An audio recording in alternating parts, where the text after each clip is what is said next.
Welcome to XM.com. I'm Cristina Marujos, and you're watching the Daily Market Comment by Mario Sechikiriakos. The world's dominant oil cartel did not accelerate its production increases yesterday, propelling oil prices to new multi-year highs and fanning the flames of the raging energy crisis.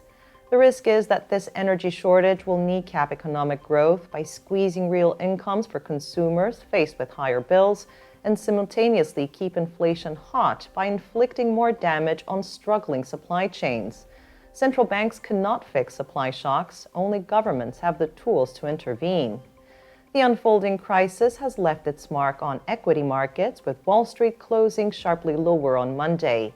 What's striking is that tech and growth names got hit the hardest, whereas value plays held up relatively well, almost resembling a reopening rotation.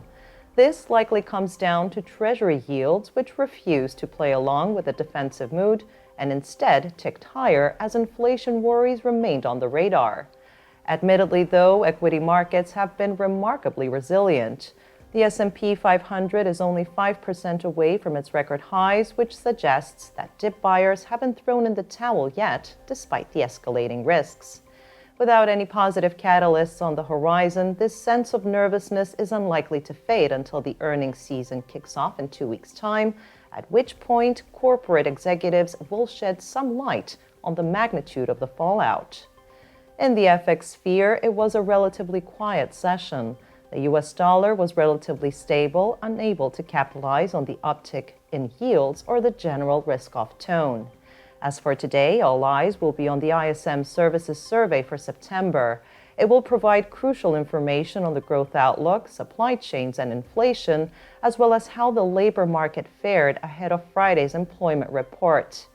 Meanwhile, in Australia, the Reserve Bank adopted a slightly more cautious tone today, acknowledging the impact that the latest lockdowns will have on the economy.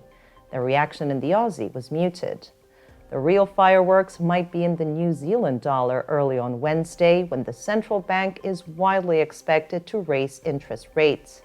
However, the risks surrounding the Kiwi seem tilted to the downside, as markets have almost fully priced in 3 rate hikes over the next 3 meetings, leaving lots of scope for disappointment if the Reserve Bank of New Zealand fails to execute perfectly.